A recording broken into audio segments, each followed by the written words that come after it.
Today what we'll do is, today we will practice a very, very basic form of meditation using the breath. I use these meditations when I go in silence. It's a very simple meditation. It happens with breathing. And it's the best and simplest method of meditating. Okay? We will do it. We'll do a little longer than yesterday. And I will tell you again that if you all cannot sit on the floor, feel free to sit on the chair. So get the chair from outside, sit on the chair. It's okay. Because what we want is we want to be peaceful in the body and mind. We are not used to sitting on the floor. And if we sit on the floor just because that's how it should be, then the mind will run away. Okay? So not now, some time later we will do it. But before that, I want to discuss some important things.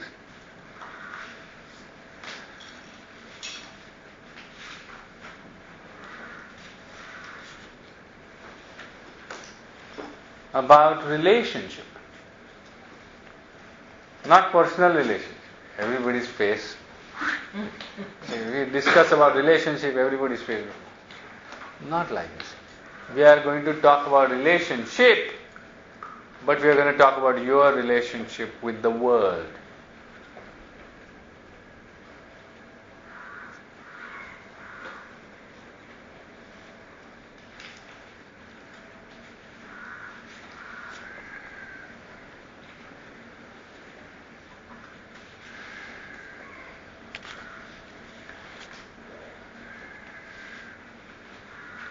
Now, try to visualize whatever I am saying, no?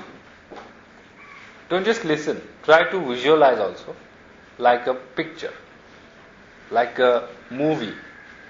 And then you will remember more. It's a technique of remembering things. Don't just listen. Make your own images. So if you make your own images, then what happens is the hearing and image stays fast in your brain, and the chance of recalling is more.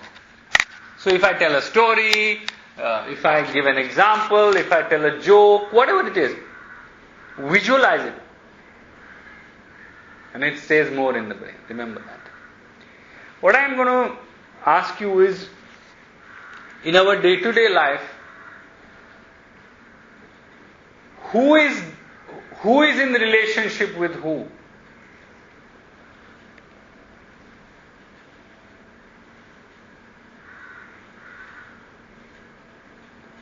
We are in relationship with the world.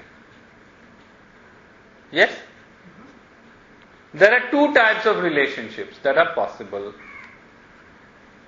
One is we in the relationship with the world, and we in the relationship with ourselves. Understand this? My relationship with the world and my relationship with myself. Is that a valid relationship? My relationship with myself is a valid relationship or no? Yes. Now ask yourself, how many people in the world are aware of this relationship?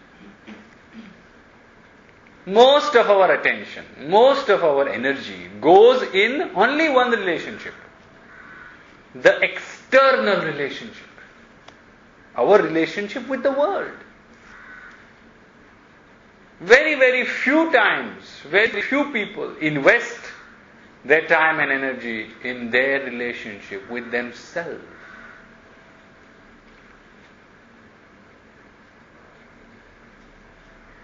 Yes or no? Be honest. Ask yourself.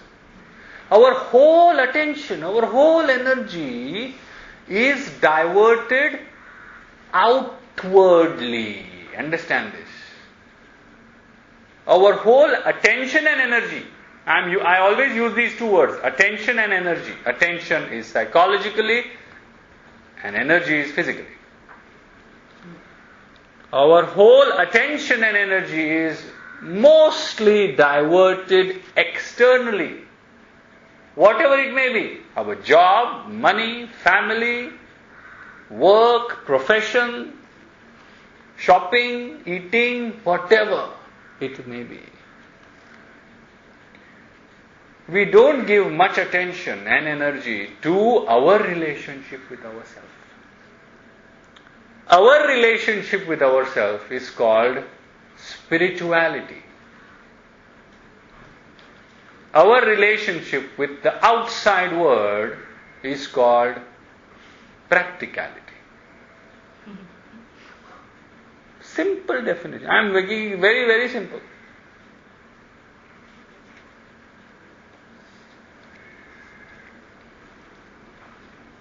Our relationship with ourselves is called spirituality. Spirit ritual. Ritual of the spirit. It's a ritual of the spirit.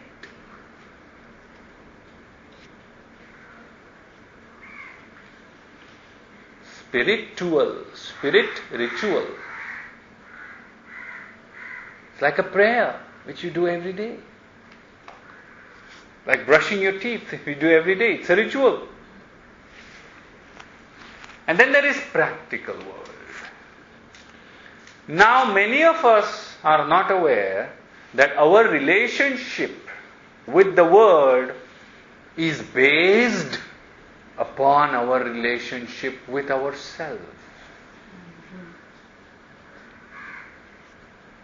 Please understand this.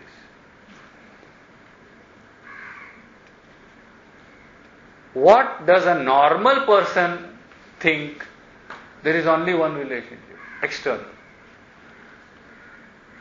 A normal person doesn't know the base. The base is our relationship with ourselves.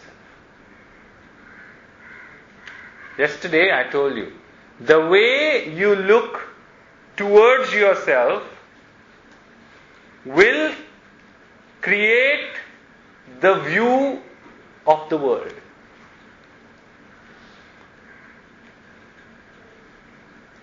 If you don't like yourself, you will not like anyone else. I'm giving examples now. If you have issues with your body, you will be very critical with everybody else's body. If you are insecure about your own money, you will be jealous of other people's money.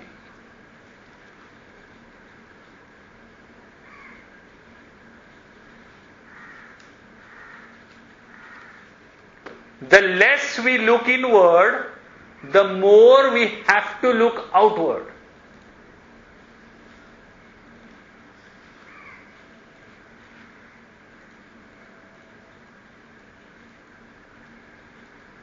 This clear?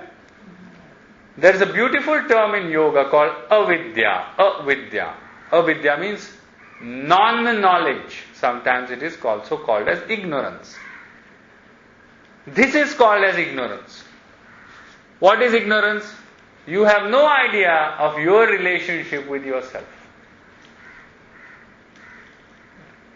So for you, what becomes the reality? Your relationship with the world. Your relationship with the world becomes the only reality for you. You forget, you are blind to the fact that there is another reality which is my relationship with myself. And every spiritual book, every religion will talk about dual nature of divinity.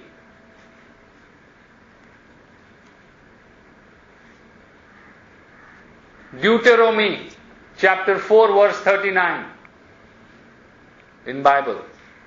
Gospel of John chapter 1 verse 14 Bible. My Father in heaven, the prayer.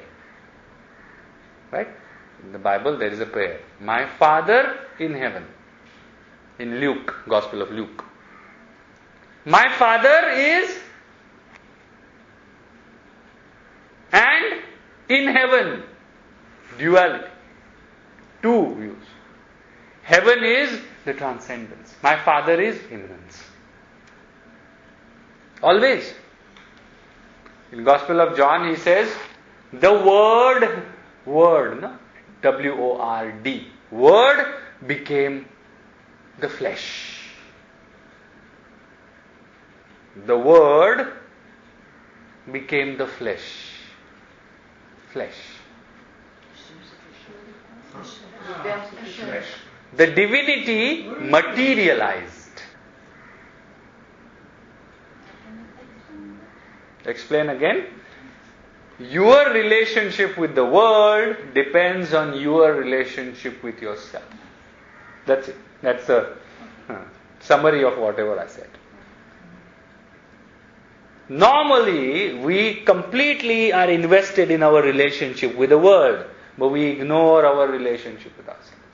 Spirituality will change your direction. Understand that. Once you start going on the path of spirituality, your direction will change. That's why saints, mystics, they don't fit in the society anymore. Have you realized? Very rarely. The saint has to tone himself or herself down to fit into the society. That's why mystics or saints always considered weird. Because their direction of thinking, the investment of energy is in a completely different place.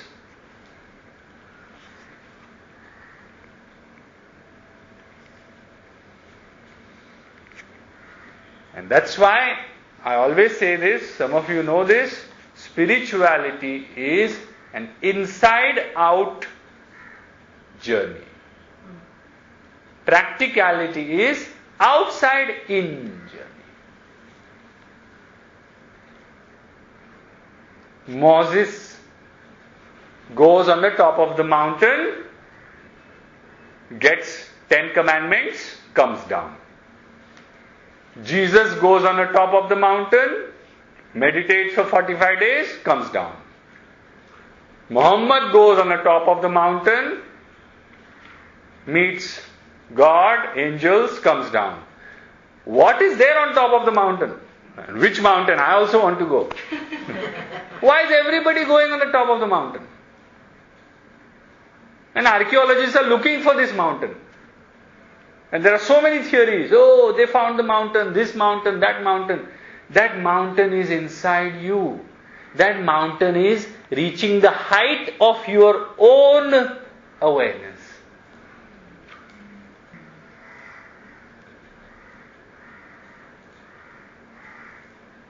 And that's why when you come on the spiritual path, your whole understanding reverses. That can be a little scary. That can be a little scary. Very scary actually. Why? Because till now, all that we know about ourselves was from outside. Your mom told you what your name is. Your father told you what to do with your life. Your brothers and sisters dictated how you should study. Your boyfriends and ex-boyfriends and girlfriends created your self-esteem.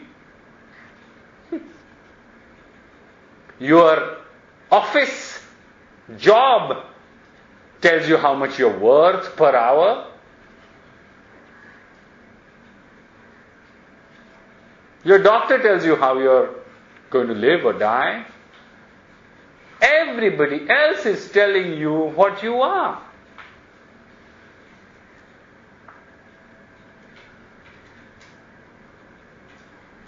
And now suddenly you go to India and attend a yoga retreat and suddenly you want to reverse your direction.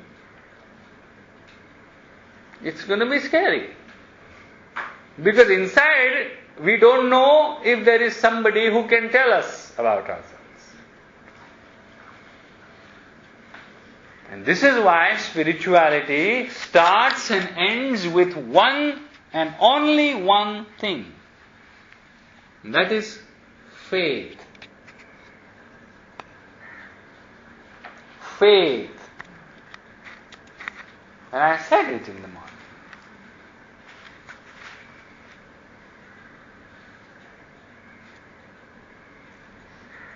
So we are here to change our ways. Doesn't have to be automatic and immediate. We are not mutating. It's not mutation. We are growing. We are maturing. That's why it's called spiritual maturity. I love this word. It's called flowering. It's spiritual flowering. It's not mutation. Landing in India will not mutate you into some mystic.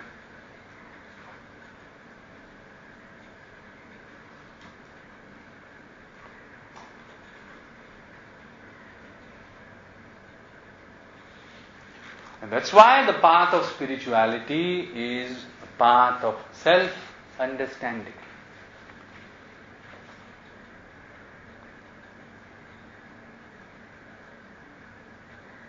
Not the understanding that is based on somebody else's perception of you.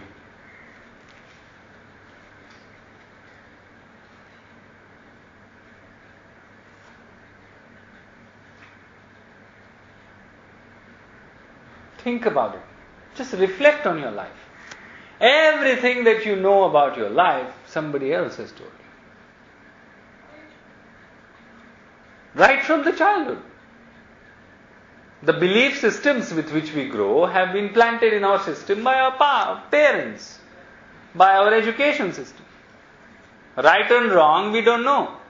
If we question it, we are cut from the society.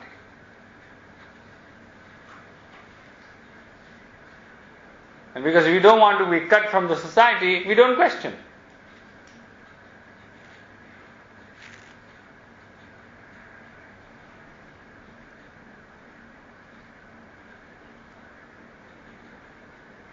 Now let's look at each of these aspects. What is the nature of the external world?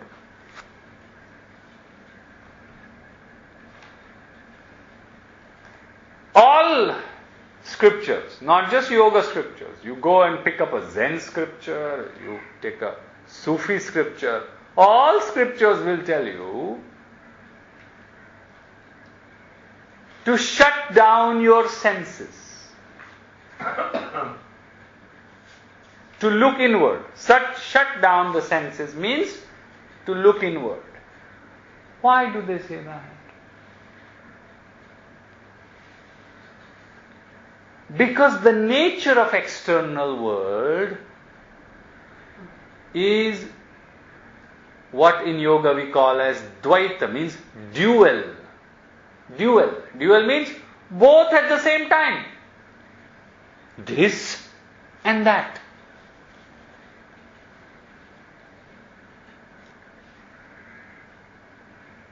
This and that. For every this, there is a that. For every good, there is a bad. For every right, there is a wrong.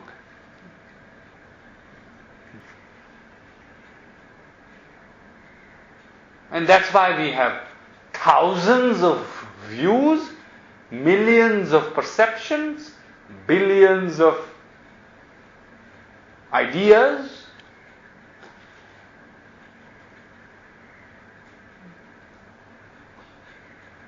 Yes, you understand this? I'm not saying right or wrong again. I'm just telling you the nature of the world. We go for breakfast. The waiter brings coffee. For somebody, it's perfect temperature. For somebody, it's too hot. For somebody, it's too cold. Just temperature, only on one variable of temperature. Then for somebody, it's too dark. For somebody, it's too much milk. And for somebody, it's a lot of sugar. For somebody, no sugar. So in a group of 10, we have 10 opinions about one single coffee. Who is right? We don't know. We cannot say. Can such a word give us peace of mind? Can you find peace of mind in a world that is absolutely not stable?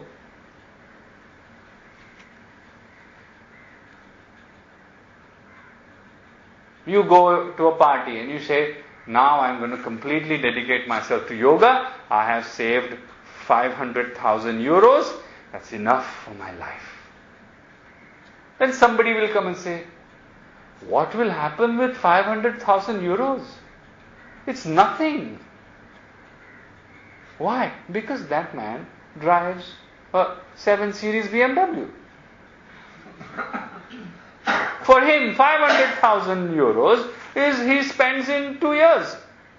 He said, that's it? That's your saving? And you are going to bet your life on 500,000 euros? That's it? You will finish that in 5 years. But your calculation is till lifetime. Who is right, who is wrong?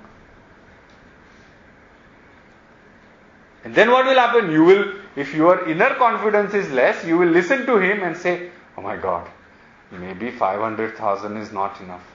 I have to save at least 2 million euros. I don't know how we are going to do that, but forget. I will become completely spiritual when I'm 60, not 50.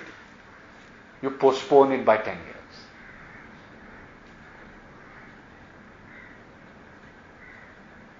It will never happen. Because when you are ready, when you're 59 and ready to completely go inward, you will meet somebody else in another party and say, only 2 million euros? That's why don't go to parties. Understand? The view about one single thing are so many. We cannot. If you don't have inner clarity, you will be completely eaten up by views and views and views. That's why people are fighting over religion, over commerce, over boundaries, over race, over gender. That's why we have problems like, who is more powerful, man or woman? It's not even a question. Men are saying, we are strong, women are saying, we are equal. Both are strong and both are not strong.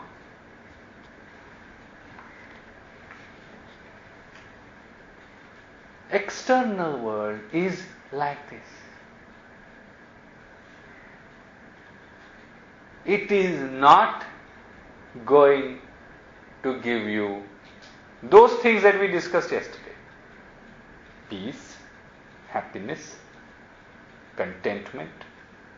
It will give you, but it will not last. Understand? Then what will happen? We will become a slave of it. You will become a slave of it. You want more, you want more, you want more. You have 5,000 euro salary, and then your neighbor gets 6,000 euro for the same job but in different company, and you want more because he's getting 6,000. Then you go, then you fight with your boss. Then you get 5,500 next year. And then you feel small, you know. Every time your neighbor comes in front of you, your head goes down because he's getting 500 euros more salary than you. That's how we value, no? Which car do you drive? Which car do you drive? Wow! Whole attention there. That's the basis of valuing each other. External world is nice when you understand it. When you understand the external world and its nature and accept it, you can play. And when you can play with Prakriti, you will have fun with your life. That's the real way of living life. The real way of Living a life. Understand the nature of external world. Nothing is fixed. Everything is moving. Nothing is constant. Just totally accept that idea, embrace it, and live it.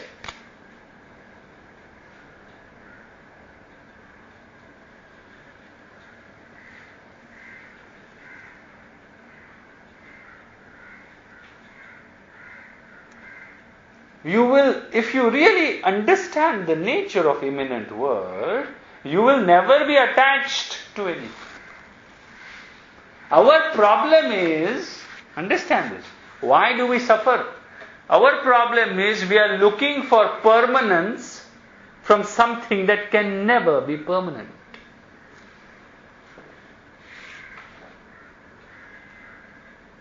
Understand this? We are looking for permanence from something that can never be permanent because it's not in its nature. You're asking for a monkey to meditate. No, a monkey is made to jump from a tree to tree. You are wrong if you expect a monkey to meditate. You are expecting a fish to climb a tree. No. A fish is not made physically or mentally to climb a tree. You can, if you expect a fish to climb a tree, it's your wrong understanding of the fish. When you know a fish can never climb a tree, you can appreciate the fish in the water and smile at the fish.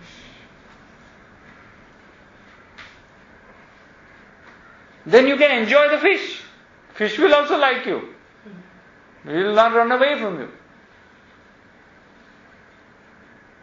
Understand this. It slips out of your hand like sand. You try to catch it, it goes. Morocco, you must be knowing this. Huh? You lift, gone. Like water, lift, gone. Why? Because the sand is created to fly with the wind, and water is, the nature of water is to flow. You cannot hold them in your hand. If you want to hold something in your hand, hold a stone. It is created for stability. So understand this. Right now, our understanding of the world is only external understanding, right? As we saw. So when you have only external understanding, you have to accept the fact that everything is going to change, everything is moving. I cannot get attached to anything, whatever it may be. It may be relationships, it may be job, it may be money, it may be train, it may be flight, it may be a vacation. even children. Huh? Even our children. Even children, your own life. You were born 20 years ago, you were younger, today you're old, 20 years later, we don't know where we will be. You can't expect permanence from you. This understanding of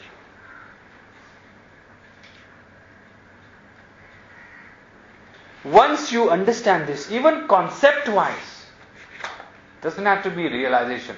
Even if you understand this concept, detachment will start happening. Something beautiful starts happening. Understand this? Something beautiful starts happening. You know, like many times people join a college, students, they join a college. 1 year they do the studies and then they change the subject. Why? Because 1 year, I wanted to do physics. So I started first year in physics. After 1 year of physics, I said, no, I cannot. So I changed to biology. Then biology, nice. I like it. Okay. You tried it. You tried 1 year of physics because you had this idea you wanted to become an astrophysicist, and you realized you cannot do math. So you say biology. So, realize it's not going to be permanent, including you. And I know it's a very strong idea. It's a very strong idea. Our children, from age 0 to age 18 or 20, we hold them. Then when they try to go away, we can't leave them. And that becomes our stress. Or sometimes, because of our holding, they go earlier. At 16 they will leave.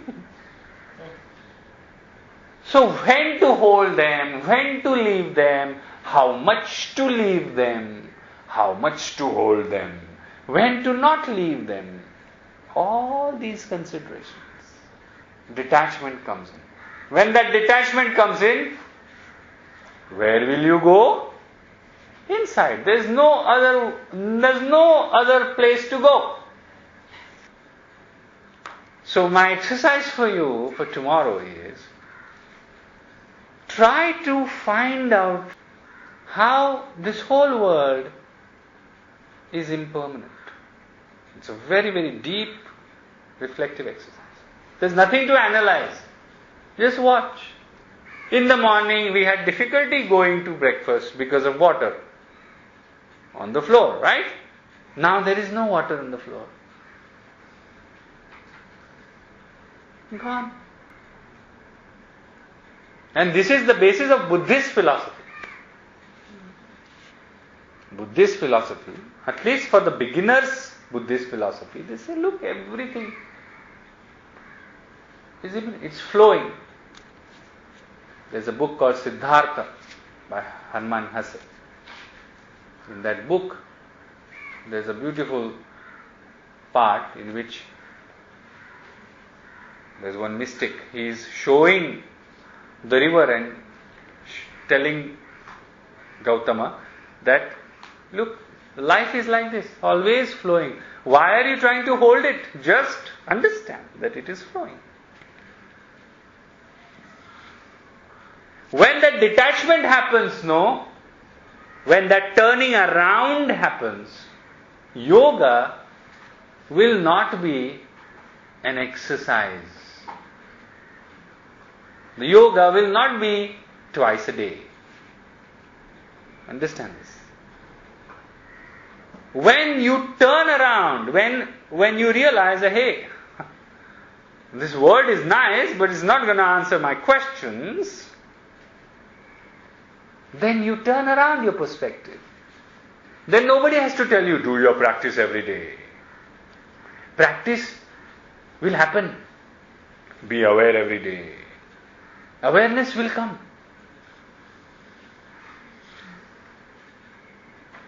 If you are in a business for 5 years and it's not making money, you want to change your business. To change that business, you need a little different type of skill. Cake shop. You want to start a bar because cake shop doesn't make money. Nobody eats cakes. Everybody's drinking. So you want to turn your cake shop into a bar. You cannot just use cake shop inventory and infrastructure to become a bar. No? You cannot have ovens in a bar. So you need new material, new staff, every new name, new interiors, everything should be new to convert your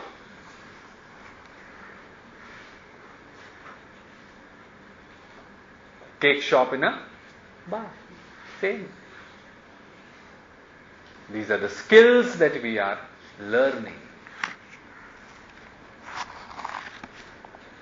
And this is the basis of yoga. Till you turn the mind around to go inwards, everything that you do in yoga is just preparation.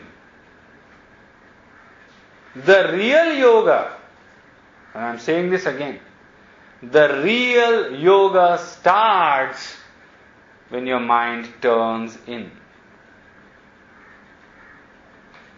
Till then, it's just preparation for the turn.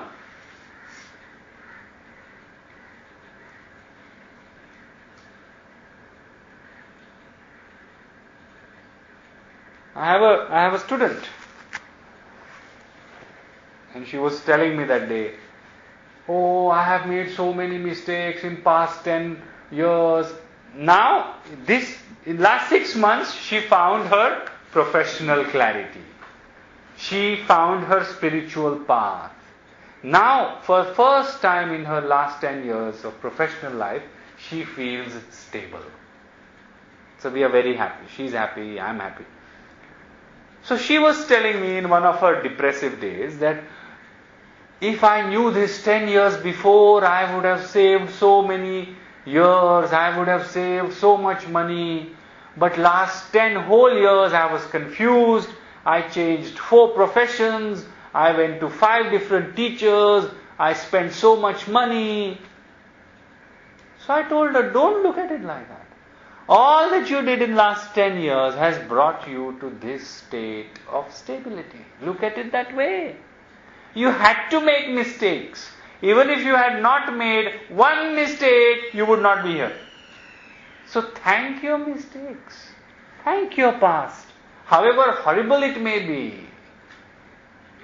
Because of the mistakes that you did in the past, you are where you are. Don't blame your past. Sometimes the errors in your life bring you to a right place. Because what is error for you is correct from the divine perspective. What is wrong for you is correct in God's mind. God gives you what you need, not what you want.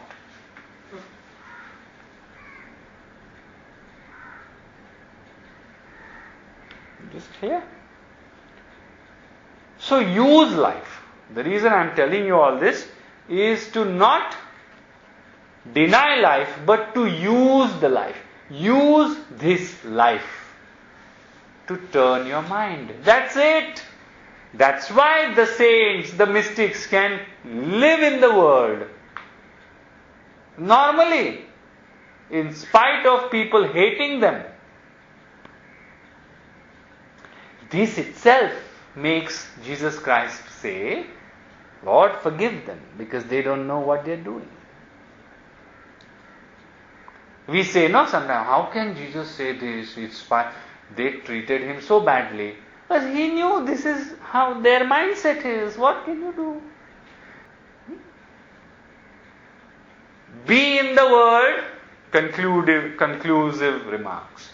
Be in the world, live totally, use your practical life to gain experiences that will take you inward. I'm saying it again.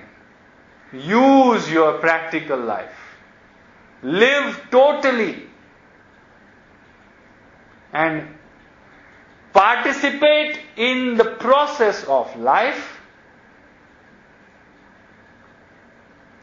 to gradually move inward. Participate in the process of life to gradually move inward. If you don't do this, you will neither be in practicality nor in spirituality. Double confusion. That's why sometimes I like people who have nothing to do with spirituality. They are totally practical. Very good. You see, they are very good. And I personally never go and talk about spirituality to such people. Even in Bhagavad Gita, in the yoga scripture, it says, don't talk to these people who are 100% in practicality. Because they will neither appreciate, nor for them it will be true. You understand? When somebody shows little interest, you can talk about it. But if somebody is 100% immersed in practical life, you can't talk about spirituality. Then you have to wait for life to teach them a lesson, that they ask questions. Now what? Maybe spirituality is an answer. Then you talk to them. And I feel All of you who are here, I told you yesterday, whatever reason you think you have come here for, the real reason why you have come here is you are turning. Yeah, you are turning. And because of that turning, you have come here. Your coming here is not turning you. Understand the bigger process. Because you have started turning, you came here.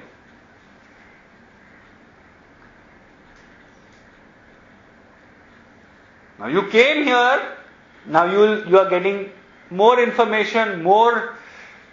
Maybe this whole 8 days of retreat will confuse you. It's okay. With that confusion, you will look for more and more clarity. You will find your answers. It's beautiful. It's a beautiful path. If you are ready to have patience, if you are ready to have faith, it's a beautiful path. So, don't expect any big things from the practical world. Sometimes I say it to people who are close to me that the practical world is beautiful. I love it. I embrace it. I accept it. I live it completely. But I also know it's not going to give me the answers to my questions.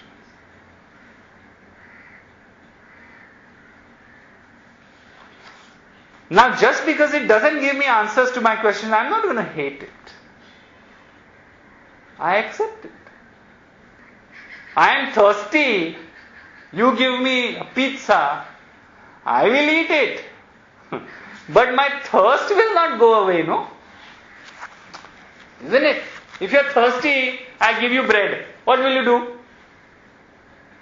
You will not eat. If you're thirsty, hello? You want water, I am giving you bread. You will eat the bread, but still you will be in fact you will be more thirsty.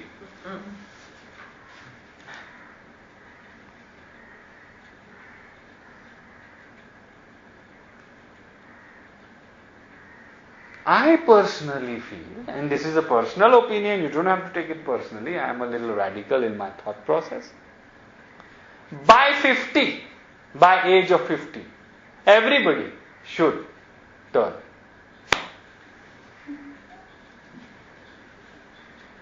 Earlier the better. And when I say turn, I mean honestly, not hypocrisy. If you read Bible, it is full of the definition of hypocrisy. When in Gospel of Matthew, when Jesus talks about how to pray, what does he say? Don't pray shouting so that people look at you and praise you. Go in your own corner and pray. Whatever you pray, whatever you ask for in private, you will be given in public. That's what in Gospel of Matthew says. Exactly what it means. By 50, you earn as much money you want, you create as many children as you want, you buy as many houses as you want, doesn't matter. But by 50, start turning. If it happens at 40, great. If it happens at 30, fantastic. But if it happens at 30, your parents will be worried. So, you have to manage that also. Which happened in my case. But by 50, start packing up. Really, I'm saying. I mean, it sounds harsh, but start packing up.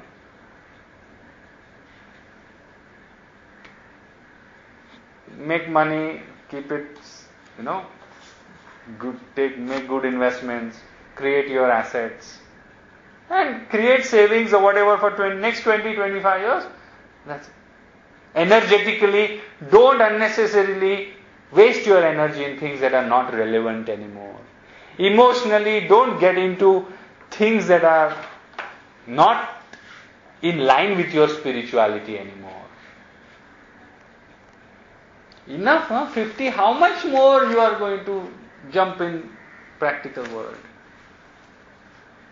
For people who have no realization of the spiritual world, I will never say this. For them I will say, go ahead. But for people like you who have a little spiritual seed inside, I will say, start. If you want to get out at 50, by 45 you should plan the next 5 years. Slowly. Smartly, huh? And I'm saying smartly. Not like just give your money to everybody and go. No need to do that also. No. By 50, plan your investments. Don't starve yourself. Live a good life, but controlled life. If you were going on vacation and staying in a 4-star hotel, now stay in a 2-star hotel. It's okay.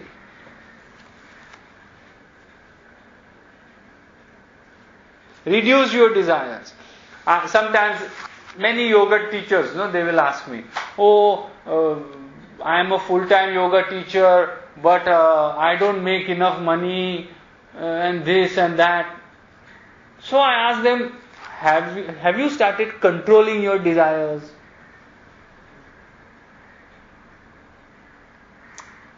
You are a yoga teacher. Okay, good, very good, congratulations. But you want Fendi glasses.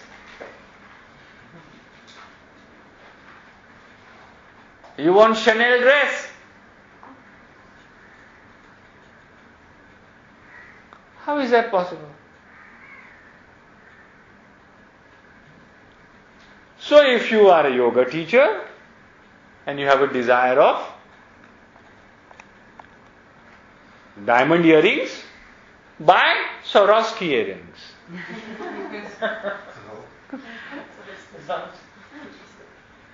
Same, no shiny stone. Who cares? You got your shiny stone, you got your earring, that's it. Who cares if it's Cartier or Swarovski? But there's $100,000 difference. You have to refine your desires. Otherwise, spirituality will never work. And I am not saying this. Any random spiritual book filled with examples of how you have to slowly refine, reduce your desires. Why do they say reduce your desires? Because you know that this world is flowing. Why you want to invest time and energy in this world? Don't invest too much time and energy. Invest time and energy which is going to be fruitful for you for the whole life and the next life also. Okay? So think about this. What we will do now is we will do our meditation. Yes. Can I ask a question? Sure. You say that the path of spirituality is the path of self-understanding. Yes. And today you give us this exercise that I recognize my issues, my limitation as an exercise. Why did you choose to start with I recognize my limitation rather than like probably the American would do, I recognize my quality? Is there anything to understand there, or it just...